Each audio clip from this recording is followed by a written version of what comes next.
I'm Holly Constant. And I'm Maddie Hockaday. We really love Parks and Rec, and we really love behind-the-scenes details.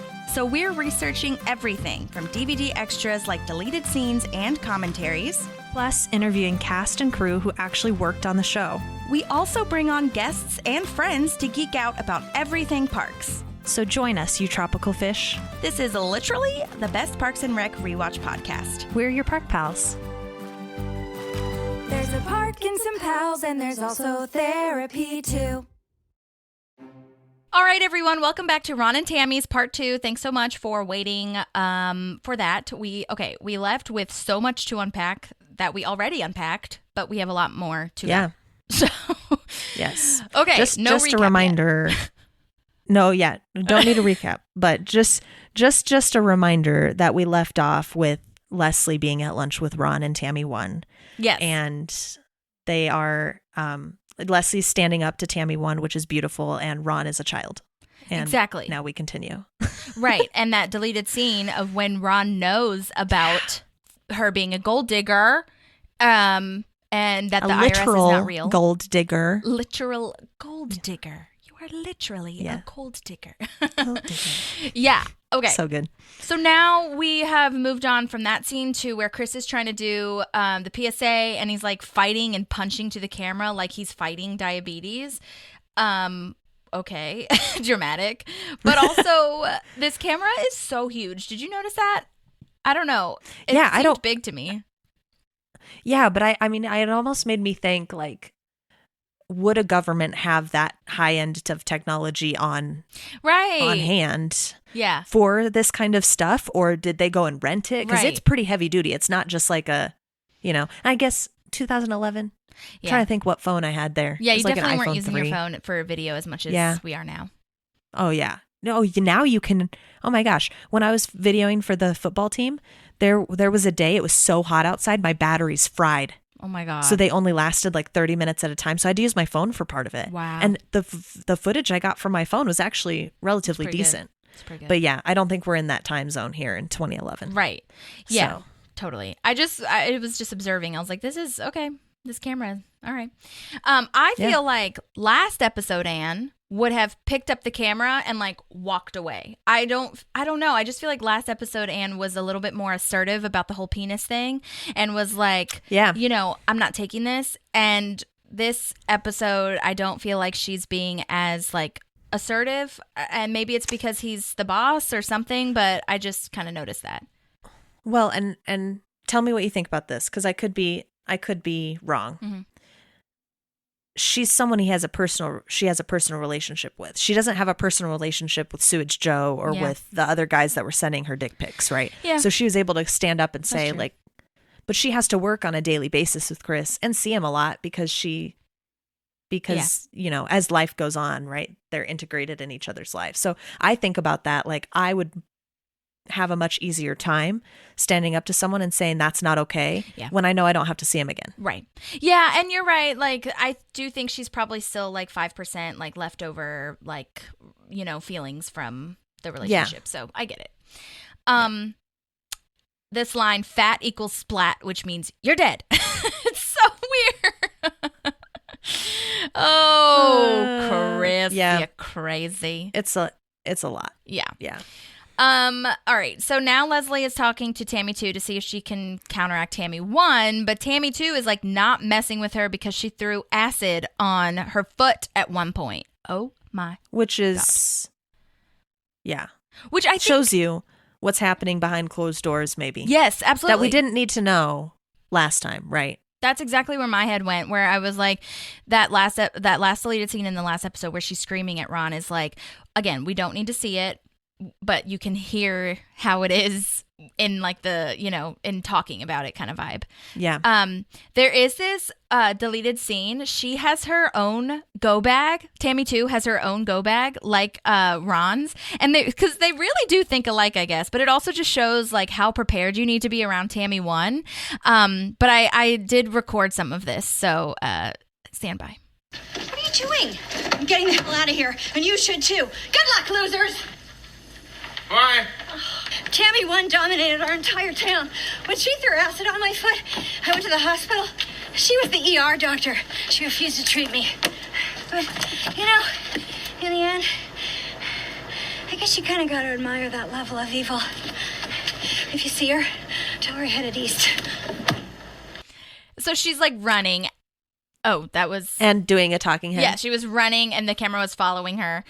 And and then she gets in the car and she's like, her hair's all like disheveled and stuff. And that's when she says like, you got to admire that kind of evil. And then she closes the door. Do you? Do you, though? Do you? Like... I guess Tammy does. Also, but... why do you need Ron's money if you were a fucking ER doctor? I don't know. Do ER doctors get paid a lot? Well, I feel like all doctors get paid more than a public servant. Yeah, but I also think that it's not even about the money. It's like about, I don't know, control and control. And also, like, even if she had the money, like her kind of evil, like Tammy 2 says, is just like she wants to control, but also she just wants all the money that she could possibly ever have. And also, I mean, I guess, I don't know, did she have enough gold to pay for her student loans? Does she still have debt? I don't know. Yeah. Medical school is expensive.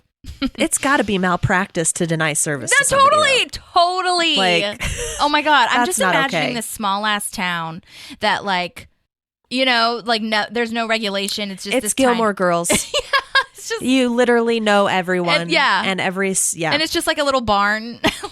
Yeah, that's where the city hall is. Oh my God.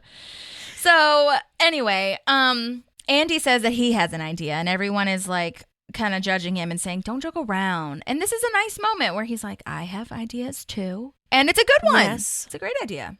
Yeah. And I think this is beautiful because he's not as bright as everyone else, right? But he does have ideas. He's his own person. Mm-hmm. He's creative.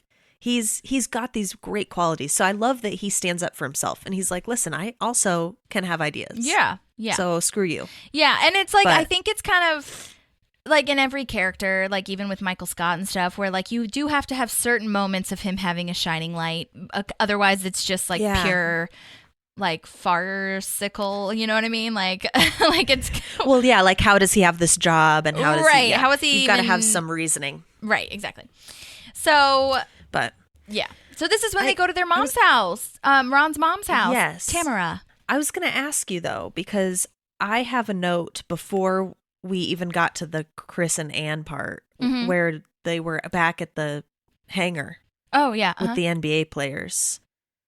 And I just didn't know if you had any notes from that because I just wrote like really like small things. Like, what were your notes? The iPad thing. The iPads. And then like the NBA players are saying, well, they're going to be dead in a month. And then they're like, well, who started their own company? Like, again, right, Tom and John Ralphie are just being dicks. Yeah. My thing was, do you know how easy it is to start a company? Right. That's true, too. Like getting the like, LLC. Keeping it is the thing. Right. But that's what they're saying is like, who are the ones who started a company? Like, okay, but literally anyone with like $150 can start a company. Oh my God. Like, it's the fact, are you going to be up and running in a year is really the question. So right. I don't know. I just Tom's whole attitude. I'm just over it. And I just wanted to note that because we haven't talked about Tom in this episode yet. Yeah, I feel like I wrote that down. Did I skip it? Because Detlef, why did I say Derek? Detlef says that thing of non-employee tax reportable expenditure. Oh yeah, I totally skipped that. Thank you for bringing that back up because so Detlef and Roy Hibbert are saying they've been trying to say the same thing, and Detlef says they wouldn't know a non-employee tax reportable expenditure report if it hit him in the nose or whatever. And that was first of all, that was such a mouthful, and secondly, I did like a deep dive of not a deep dive, like I literally just Googled it and like copied it, but I don't understand anything about it. Like I didn't even like look really deep into it because I didn't understand, like, if you're not first of all, this is a real form, a non-employee tax reportal, but in my head I was like, if you're not an employee, why do you need a tax form? But I don't know. Can you read the name of the form again? Non-employee tax reportable expenditure report. So is it just like if you're paying someone that's not an employee to like help the business? So like Detlef and it could be a contractor, right? right? You're not putting them on salary. You're contracting them for specific work. It could be that. That's usually a 1099 though, like a self-employed kind of vibe. You're right. But I'm sure. But maybe that's for the employee, and maybe this non-employee thing is for the company. Yeah, that would be my thought process. It's the employer's form. Yeah. So, yeah, I thought that was really interesting. But, yeah, the whole thing where Tom is like, you guys are bozos. Yeah, but it's so frustrating. But it's a good callback. We met Detlef Shrimp at the telethon episode, right? And we did a huge deep dive on him, and we learned that he and his wife, they have their own company up in Seattle, right? Like, so he knows. It's really cool to me, right? We're having we just talked about this in the first part of this episode, that we're having this real life stuff trickle into the episode, and it's real. Detlef Shrimp does know this. Yeah.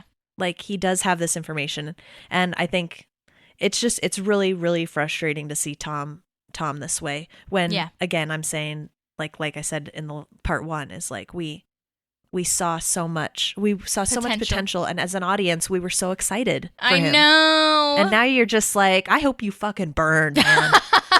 Like, this is so rude. Especially like you're asking for help, bro. Like, don't ask for help if you don't want to hear the answer. But I guess it's his right to be like, fuck you, bye. But like, still, whatever. But there's a difference between asking for help and then hearing the advice and being like, yeah, that's not how I want to roll. Yeah. Like, that's not disrespectful to me. Right. And this is purely like being like, you're a bozo. Yeah. Yeah. Totally. And this whole thing where Ben says businesses need revenue, but yet they have the free iPads. And in this note, they have a TV with a yacht on the background. Did you notice that? They say it in the tag too, which we'll get to, but I don't know if I really noticed it beforehand. Like, I was just looking at all the things in the background. Like, I was talking about that lady roller skating and all these things. And I was like, what even is this yacht? Why is that there? I think just to make them feel expensive. Totally. That's absolutely. my thought. But isn't there, I think in the next episode or somewhere a couple episodes later, Ben is like, I'm the first person that told you businesses need revenue. What?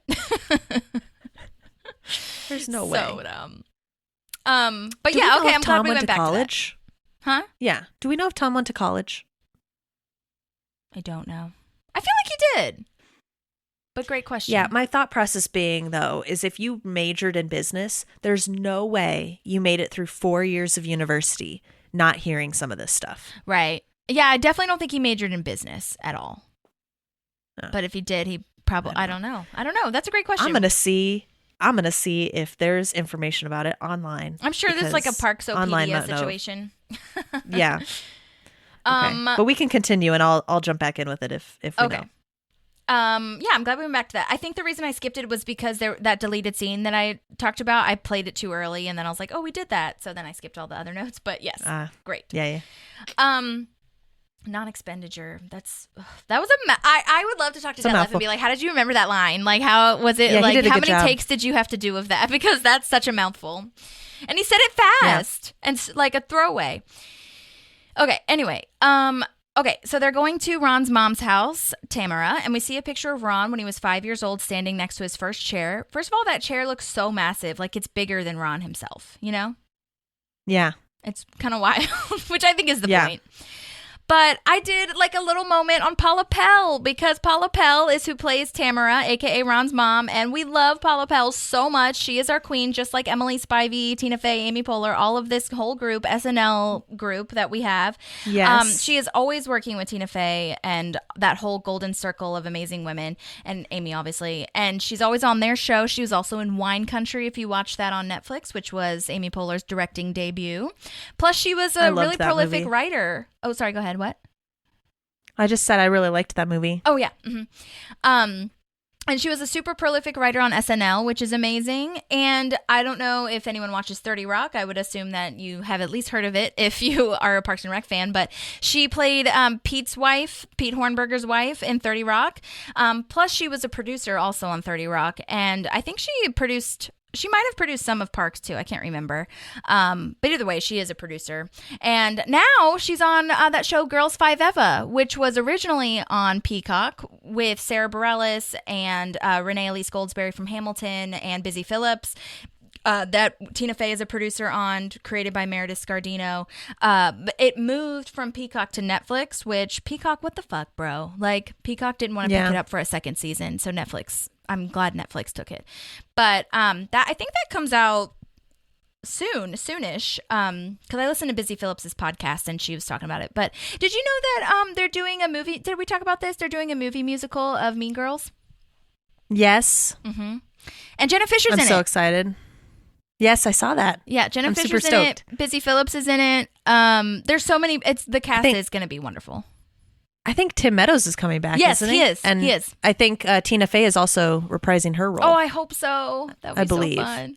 Mean Girls is just the gift that keeps on giving, man. I can't believe that came out so long ago, and we still quote it. We still love it. I'll never, like, if it's on TV, I'll never change the channel. Like, it's so good. Tina Fey, you queen. Tina Fey is just a queen. And she's wonderful. Remember we talked about with Johnny Sneed, we talked about the fact that Amy Poehler and Tina Fey were going out to do those tours, the comedy tour together, and they were only doing like 5 cities or whatever. Yeah, so I was watching Seth Meyers, and Tina Fey came on to promote it, and she sat down, and he's like, "All right, you're here to promote something." And she goes, "Actually, I was just called and told that I can't promote it because it's sold out." Isn't that crazy how fast it sold out? Well, of course. You know, like it was like 24 hours or something. Well, I know it was longer than that, but it was definitely like short because I looked at it after we talked about it. And there were still tickets left in DC. It's sold out in Boston for sure. I wonder if it's sold out in all the cities. But I'm so heartbroken with this whole fucking concert, how expensive everything is now. I looked at DC tickets because, you know, I'm from the DC area and I could totally go home and like take my mom or whatever, or maybe we could get a cheap hotel, like whatever. And I have friends I could stay with. Those tickets, Maddie, were like $400. And I was like, this is... Are they doing a big arena or what? No, it is not a big arena. It is not even one of like the bigger concerts venues in DC. It's just like that's what's happening now because the demand is so high for every fucking concert, and it's just like it's just so heartbreaking that art is not accessible to everybody and I know that's not what Tina Fey and Amy Poehler want. I know that's not what Taylor Swift wants, people to be paying that much, but like people are doing it or they're trying to and then going broke with it. And I'm like, yeah. I want to see them so badly. I'll have to look on the website and see if they have any more. But like, I can't pay $400 plus a plane ticket. Are you kidding me? Yeah, I had somebody here, a friend that we have that paid $700 to go see Taylor Swift in the fucking nosebleeds. Nope. And I don't care for Taylor Swift if I'm being fair. Aww. But if I could see Jack White or the Jonas Brothers, like or Ed Sheeran, right? Yeah. I still wouldn't pay $700 for them. Yeah. First of all, I don't have the money. Right. But second of all, like that's absurd. It's ridiculous. For one ticket, that's so absurd. Yeah. And it's like, ridiculous to me. I mean, yeah, I love Taylor Swift, so I can't agree. I'm sorry. But I know people that that's know. okay. I totally get it. I'm not as big of a Jack White fan, so like everybody has their own thing. But that's the thing about it is that like everybody has their own thing that they are so passionate about and that they really want to go see, and so they're like splurging, and it's like so not most of the time, so not the energy that the artist is putting off, and like most of the time they don't really have any control over it, and which sucks because you'd think that they would. I'm sure they have a certain amount of it, but they can't say like no to that, and I'm just like, this is so insane. So hopefully maybe Amy Poehler and Tina Fey will like video it or do some sort of special. It's going to be a special. Is it? Yeah. That's what my dad said, because I was talking to my dad about it and he said, well, it sounds like what they're doing is they're making it into a special like Steve Martin and Martin Short did, because they did the same thing. Yeah. And I said, oh, that makes more sense why they only did 5 cities, because if you sold out that quick for 5 cities, like there's no way, if you're not doing a special, right? There's no way you don't add more cities to that tour. Yeah. Well, I mean, I could see them doing only a couple cities just because they have so much other like projects in the works that like they might not be able to like, you know, commit to a whole year of touring or whatever. But like, but still, I hope I hope they make a special because that would be better for my bank. I think that's the plan. If I'm remembering correctly, I think that was mentioned on Seth Meyers too. Okay, cool. That it's going to be a special. Okay. So yeah, I'm on board for that. Me too. But I would like die to see them live. But I would die, but I would not pay $500.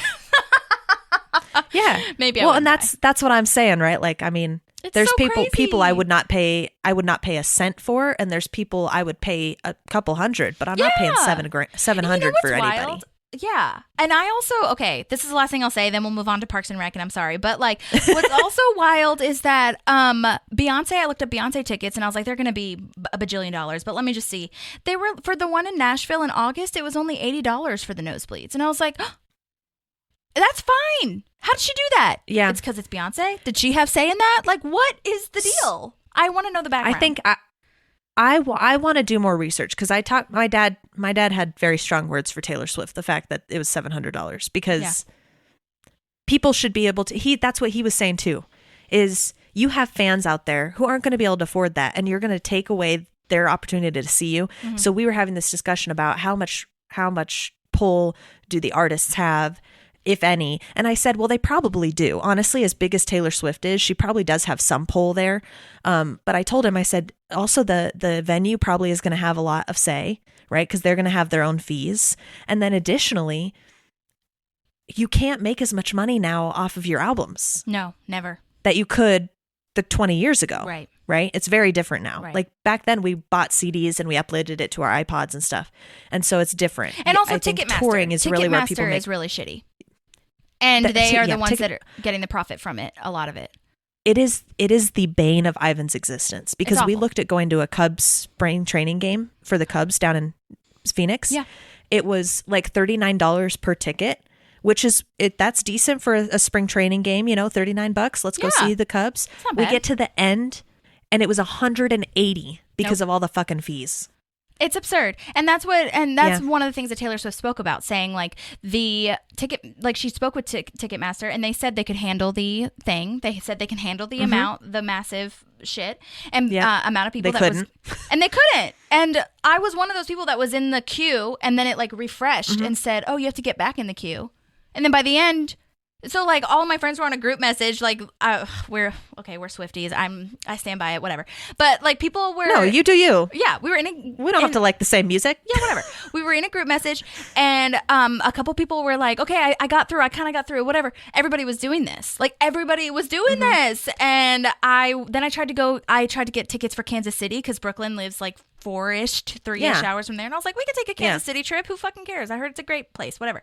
And I tried to do that. I tried to get 2 tickets for me and her. And then I was like, wait, maybe mom would want to go and we can make a whole trip out of it. So I just like did the drop down to 3. It refreshed the whole thing. Couldn't do it. And I was like, I was like, what the fuck? And oh my gosh. That's like, and I know people, I read in Cosmo, this is a real article that I did read. It wasn't just an Instagram post, but I read in Cosmo that they were doing, there's some Taylor Swift fans that are like lawyers and all these things, and they are trying to sue the Federal Trade Commission because of Ticketmaster's like absurd bullshit. Wow. So anyways, okay. Thank you for listening to that. So sorry, yes, but also not thank sorry. you for coming to our TED Talk. But I feel like people that listen to this hopefully have similar interests and found this at least entertaining. Yeah. Please and drop I'm sure your comments. some people totally, like everybody has to relate to this. Everybody wants to see live shit and they can't because it's expensive. This podcast is free. Yeah. Except for like maybe $8 a You're month if you welcome. join Patreon. Yeah. And $8 a month is not a lot. Oh my God. Comparatively, my God. But anyways, so back at Ron's mom's house, we see there's a room full of just guns and Andy is putting his fingers in the barrel. Like Andy. Oh my God. He's gone backwards. He had a really good idea and now he's putting his fingers in places he shouldn't be. Yep. And that line, that's what she said. But that line also it's like I hate it because of the political climate that we're in right now, but I also think it's really smart. The like, why do you have so many guns? Because Leslie's just asking out of curiosity, and Tamara is like, this is America, isn't it? Then I don't have to answer stupid questions while standing on my own property. Paula Pell did so good, and I honestly think that's a parody. It's not like, you know what I mean? They're playing it. Yeah, she 100% like, and April says it best. That's definitely Ron's mom. Yep. What a Right? layered Like, little she moment hits of it. dialogue. Yeah. Also, I'm really sorry. No. I want to put this up here so people can see, and maybe we can post it on Instagram too. But like, that's what she looks like. Oh yeah, I know. She's like, beautiful. I think people need to understand. Yeah, she's great. I mean, not that we thought she wasn't, but the way they do her makeup and her whole wardrobe, right, to make her look like she's coming from the farm. She's got dirt and soot on her face or whatever. Like, I think it was really well done. Yeah, I just asked. have to say that. I asked the one makeup artist, Renee Vaca, if that was like a wig, and she said she actually didn't work on this season, so she wasn't sure. But it looks like a wig, and I would assume it is because she doesn't have gray hair. But that whole makeup thing of making her look dirty and tan, like weathered looking, that looked so good, and kind of like wrinkles to see where the dirt was. That was awesome. Yeah, there is well a done. deleted scene. Oh, sorry. Go ahead. No, that's it. Oh, okay. I thought you said something. There was this whole deleted scene where they switched up the house that Ron's mom lives in. Like, they shot another version of this where it was a different house. Like, the one that we see of that establishing shot where it's, like, blue and they're driving up the driveway. I don't know why they did another version. But then they're all riding in the car together to the parks department. Like, they pick Tamara up. And they have this like alt moment where the chicken line was given to Tamara. And I think I recorded it. Yeah, and to preface this, think about the food poisoning line was given to her? Yes. Okay. So you'll see that. But to preface also, just imagining imagery here, imagine a small back road and there's a literal person riding a horse on the side of the road. And it's not a dirt road, but it's just a abandoned looking back road.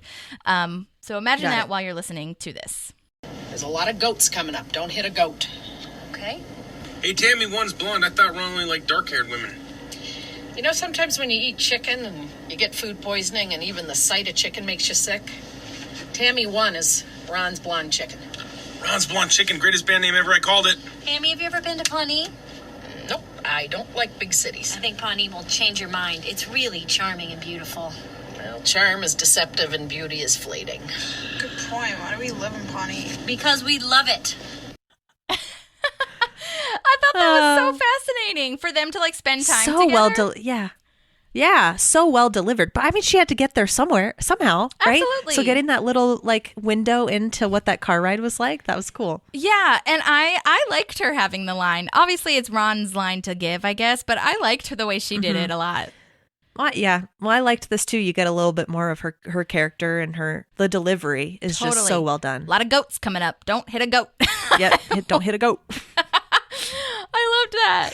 But I think it was nice to see them like riding in the boonies. It was really interesting.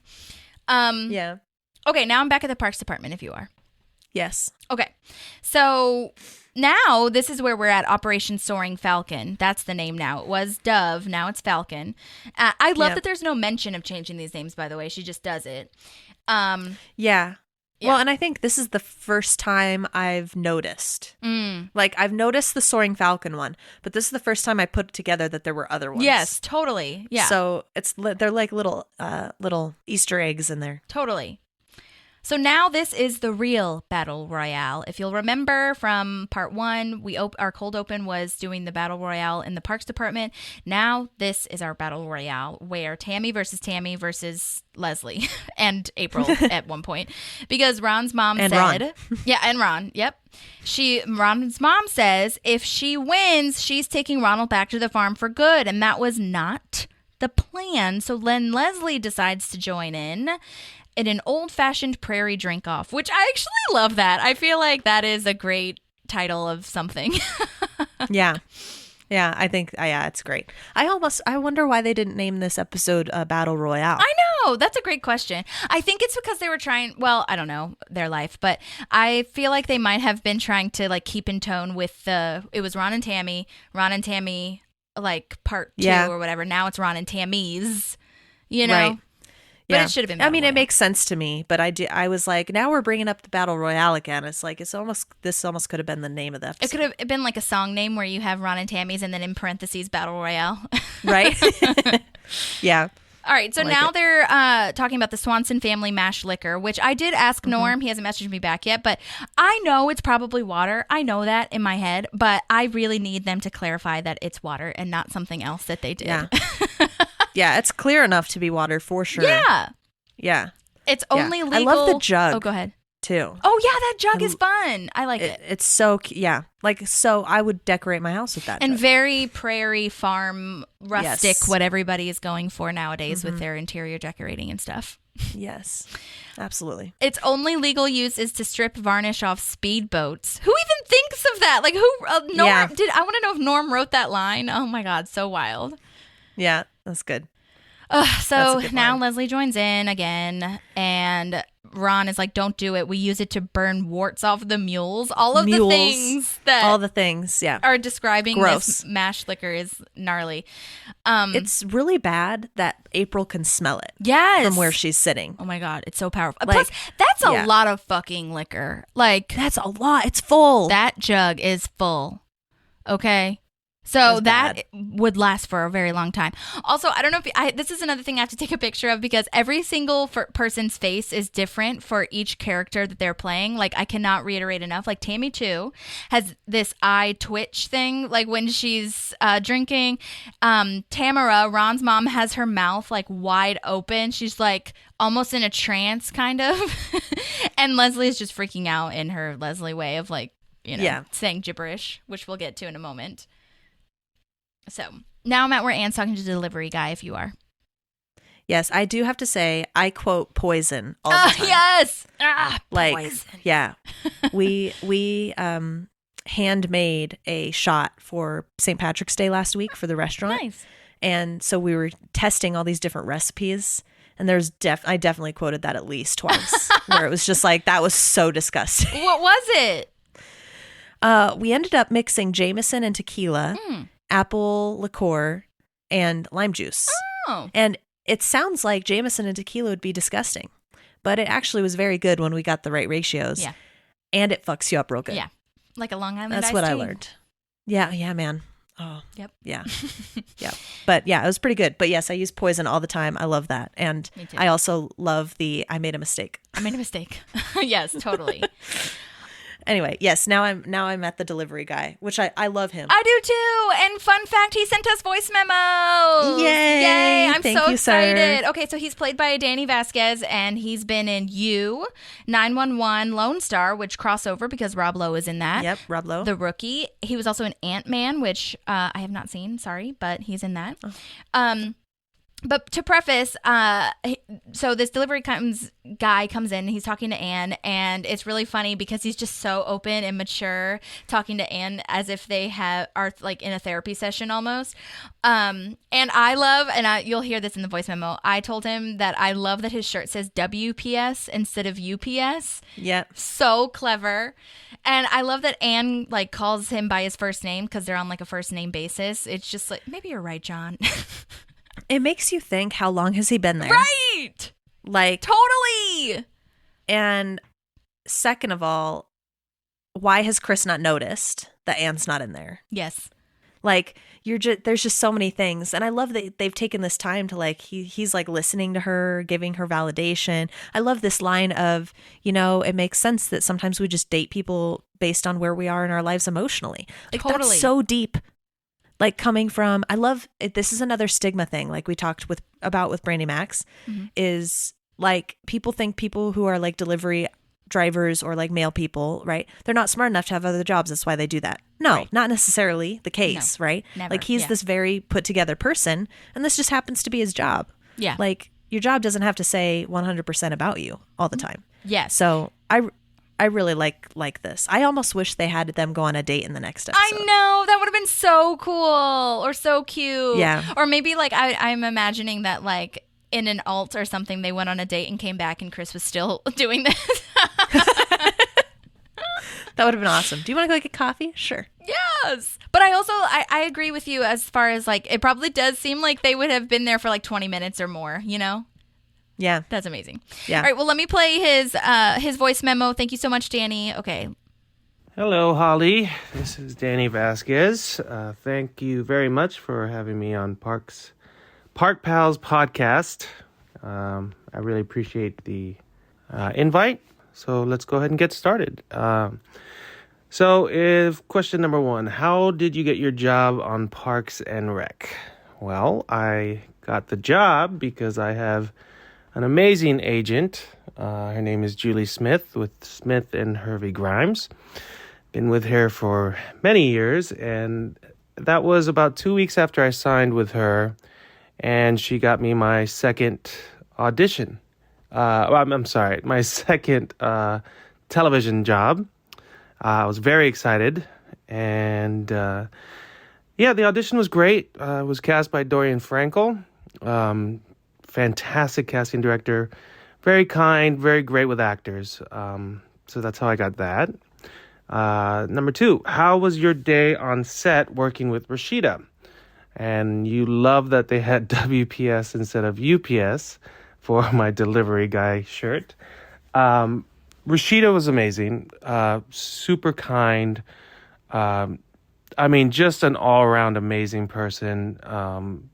A real great sense of humor. We joked a bunch, and that was a lot of fun. The WPS is funny because I think it just, UPS is what United Parcel Service. I think when I talked to Randall, the director,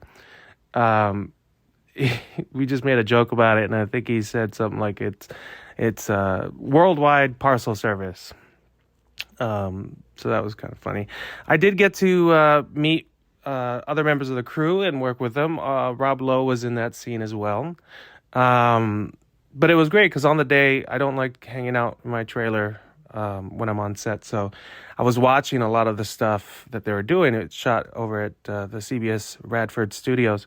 And I just loved watching the scene before mine.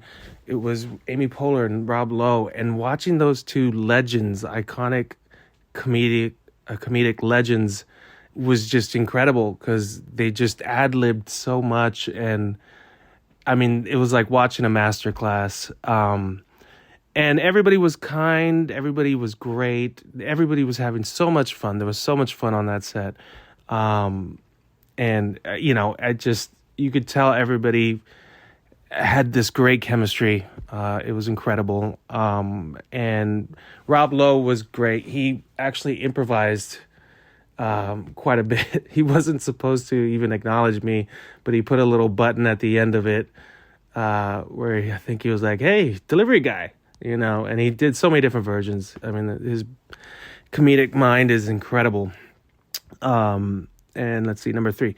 Any memories of that day you'd like to share? I kind of think I just did.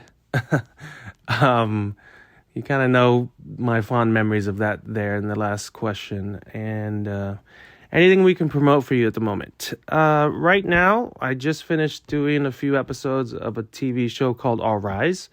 The second half, it was on hiatus, and the second half of the season has yet to air, so that's fun. I got a movie called The Illegal that's out on Amazon Prime. And you can always follow me on Instagram at Danny Vasquez 33. And I think there you have it. Just onward and upward.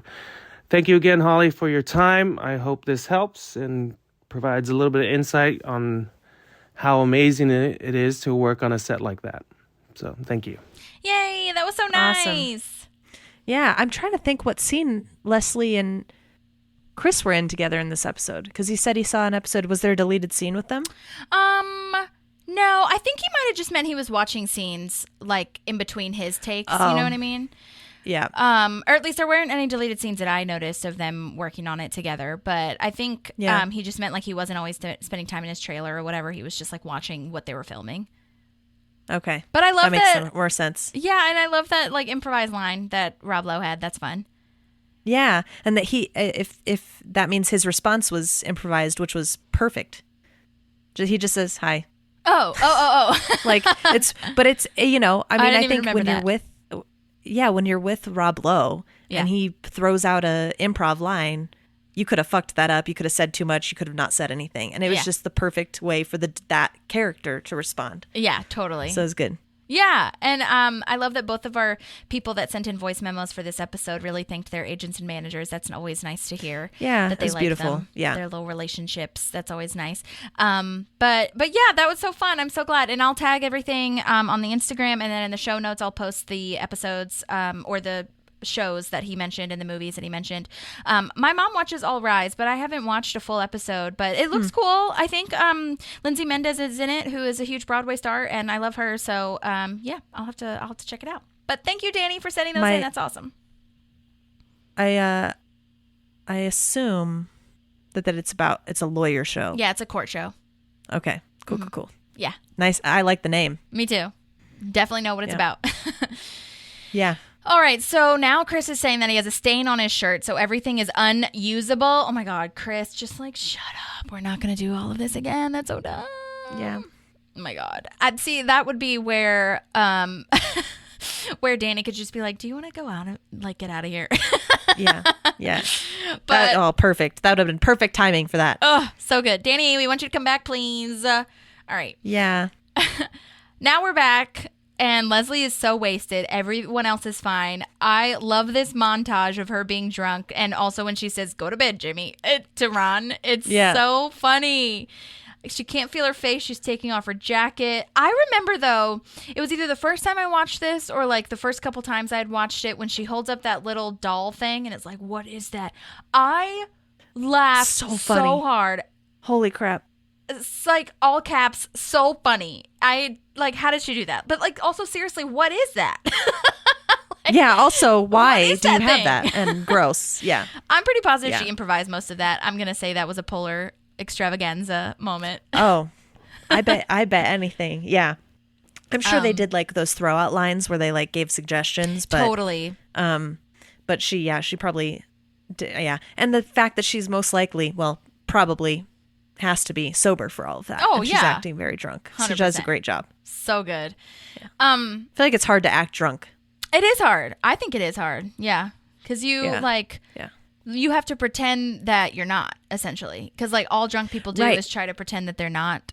And so like having that balance is always funny and hard. Yeah. Well, it's funny because like little tiny things that come out when you're drunk that you don't really notice, but people can pick up on. Definitely. Like that you take a step like a different way, or you're off your balance when you're like standing, and you wouldn't think about it when you're drunk, right? But you have to ask other people, what do I do? Or like, it's fascinating. It is.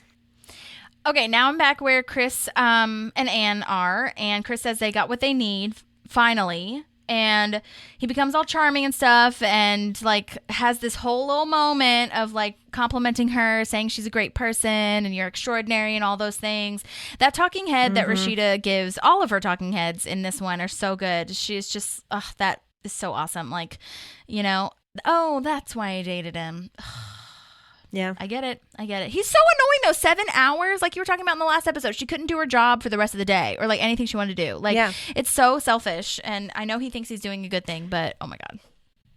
Well, and even when, I'm going way back to the beginning of the episode, but even when she brings this idea to him at the beginning, he says, write a script, have a script for me in an hour. Right. And in my head, I don't have her job, but in my head, when I go have a meeting about this is something I want to move forward with, I already have the rest of my day planned out. Right. It's not like you're going to say yes and I'm going to use the rest of my day for this. Right. It's okay. My goal is to have it done by this date. Right. So it's like her whole day was just completely well, and also she was like, you just consumed. approved it. So I didn't know that I needed to. I also, right. I didn't know that I guess she could have this stuff presented ready. it to him like before she did that. But still, regardless, doesn't matter. It's so 7 hours is too much. For what's probably, I would love to see the finished product because it's probably like a 30-second thing. Yeah, I was going to say it's got to be less than a minute. Right. There's no way. Oh my God. So. Also, what I think that is interesting though, what Danny was saying, the UPS or WPS guy. I think I don't think Rob Lowe gets a lot of like comedic moments or hasn't gotten as many comedic moments as he has in this one. So that was kind of nice to see. Yeah.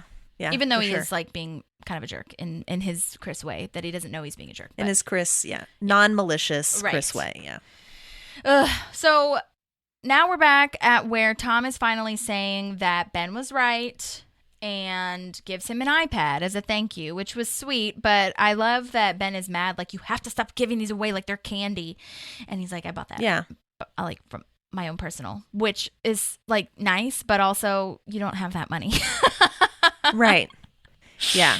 So, I mean, yeah, you've got this little sweet version of him, right? Where he's, he comes back to tell Ben that he's right. He didn't have to do that. Yeah. Yeah.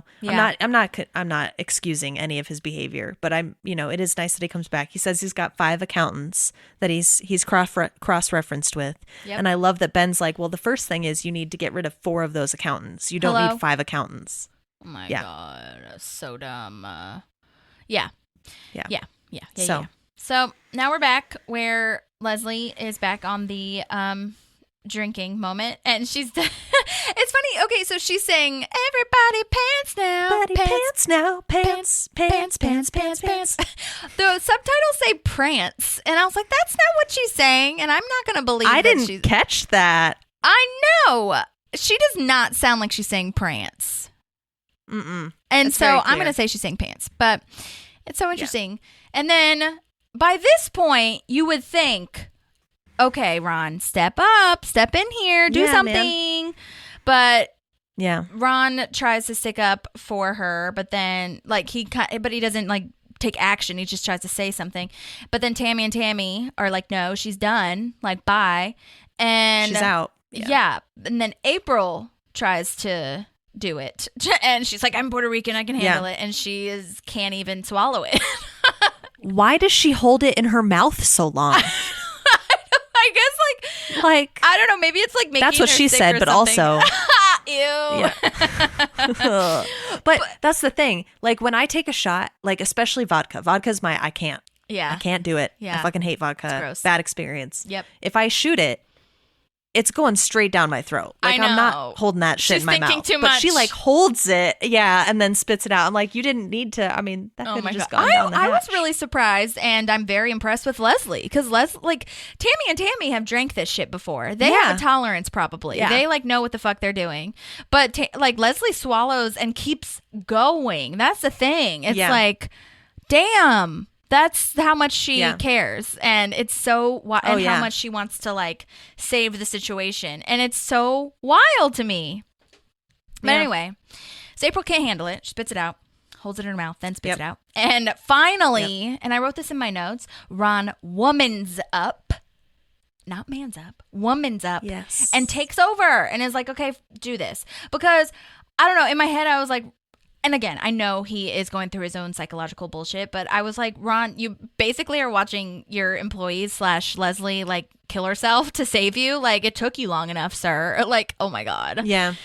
But watching April, I think, who is younger and I don't know, maybe a little more naive, and Ron looks at as a, work proximity associate that he is mentoring. I think seeing that is also okay, snap out of it. Yeah, I 100% think that's part of it. And I also think we've seen Leslie stand up for Ron before. Yeah. We've seen Leslie step in and take the hit for Ron before with Tammy too and other things. And April doesn't really stand up for people very easily other than Andy. Right. So the fact that this girl who tends to not care about anyone is now doing this, he's like, oh shit. I know.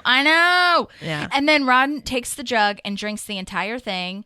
And I counted up to 10 seconds. Yeah, it has to be.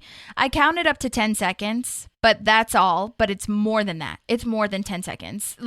How much they have the camera on him. Yeah. Wow. And I was like, that's why they had so many deleted scenes, because this whole thing needed to be in there. Yeah. Yeah. I want to know if that was one shot, because the way they do it, right, is they zoom in on him so that you can't see it. You see the jug for the first bit, and then you zoom in and you don't see the jug anymore, and then it zooms back out to show the empty jug. Right. But I need to watch it again, but I don't know if it's 3 different shots. Right. Or how many takes did they do of that where he had to chug that? That's so Hopefully bad it was for just you one. to chug water like that too. Yeah. Oh, God. Yeah. Well, then he says that, you should go crawl back in the hole that you came from. Tammy 1 says she found his gold, but it was decoy gold. I love her line. And only stole half of it. Yeah, that's interesting. Why'd she only steal half of it? I don't know. Did she find all of it? Did she only find half of it? I don't know. I mean, that's a good point. Well, first of all, if I know Ron, like I think I know Ron, he didn't hide all of his gold in one spot anyway. Of course, yeah. So I don't know if she's saying I stole half your gold because I stole all the ones that I found in one location. Mm-hmm. But the way she says it sounds like I found your gold and I stole half of it. Yeah. So, like, I don't know if she like stole half of the gold she found. Right. I don't know. Either way, she stole gold from him. She thinks she has won, basically. Gold digger. Digger. And Ron says that was decoy gold. And I do love this line, though. And it's, okay, so many thoughts. I'll finish my first thought. I do love her line of, I was there the minute you were born, and I intend to be there the minute you die. I actually really like that. Yeah, it's on point for her character. 100%. And the other thought was, it is interesting to me that Ron immediately snaps back to himself. He doesn't take any time to like refresh or to like ease back into himself. He just like immediately is like, okay, that's it, which is exactly how he does with Tammy too as well. So it's really fascinating to me. He always needs to have somebody else get hurt, I think, usually for him to be snapped back. And that's pretty, I feel like that's typically on par. Like if there's an abusive relationship, you stay in it, but when the abuse falls to your children, or that's usually when the snapback happens. Yeah, which you would and you're hope. Like, okay, yeah, this really isn't okay. sad when that's not enough, you know, and that's when you're in really when it's deep. Just you. Yeah, well, no, like when you see that the kids are getting hurt and you don't do anything else, and that's what really fucks people up. But that fucks people up pretty good. But right, I think you make a really accurate assessment of like that is Ron. Mm-hmm. He's gonna. I think he has this feeling of like, I can handle anything. Yeah. And even though he's changing and we're like, you can't handle it. In his head, he's like, I can handle it. And then when it happens to other people, he's like, no, I can't. Right. Like, because with Tammy too, it was Tom. Remember? She was like beating him up and throwing. Yeah. That was funny. Sorry. Glenn. Do your worst, Glenn. And throwing him into the bookcases. That was also a trivia question that I think I might have gotten, but I don't know if I would have been as confident on, of like, they asked, what did Tammy 2 call Tom? And Glenn was the answer. And I just remember so many deleted scenes also of her calling him that too. So I was like, oh, I got this. But that's a good trivia question, I feel, because that's a tough one if you don't like pay attention that much, you know? Yeah. But yeah. Anyways, so I love this part after Ron stands up, woman's up. Leslie says to Ron, like, she's like passed out on the table, and she's like, "Your family's weird, Ron." And she like does this hand gesture of like pointing with her thumb, and like doing the secret handshake moment, not handshake, hand gesture. Yeah, I thought it was so fun.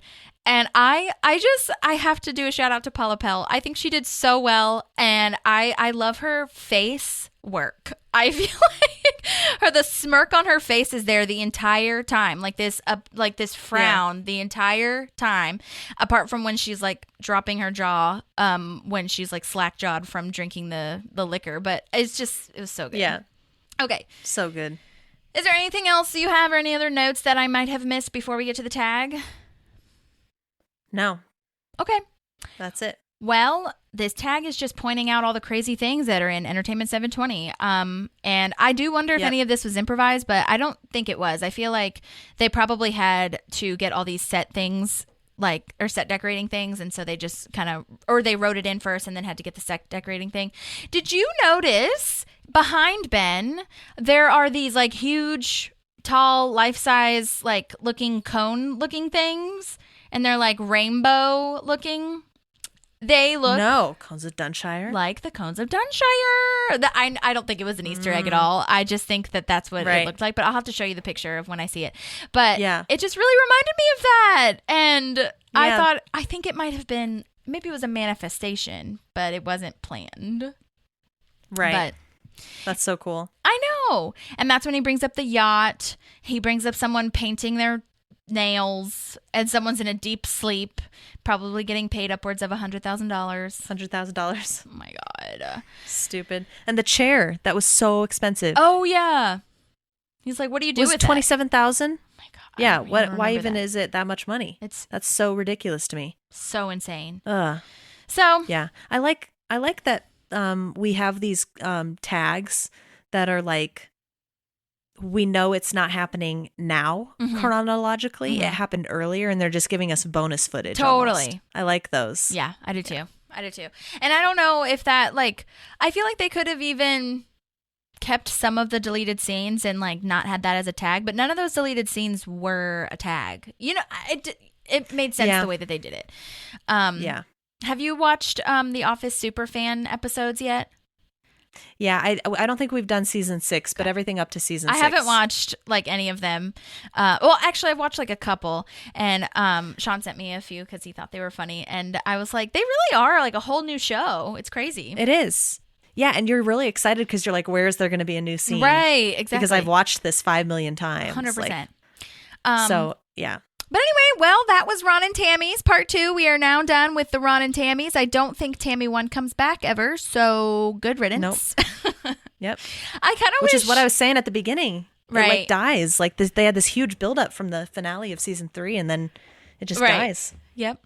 I kind of wish that they would have gone back to his mom's house for certain things, or like she would come. But it makes sense that she doesn't, because like there's just too much going on. They would have to make a special trip, or there would have to be a real reason for them to go out there, because she's obviously not going to come out here. Yeah, she doesn't like the city. Yeah. But she could have come to Ron's like thing when he wins his wedding award, or the wedding. Oh yeah, the woodworking award. They didn't really have a wedding, but right. That's true. But I guess Tammy 2 comes back for the woodworking, so that, you know. Yes, she does. Yes, she does. Oh, yes, she does.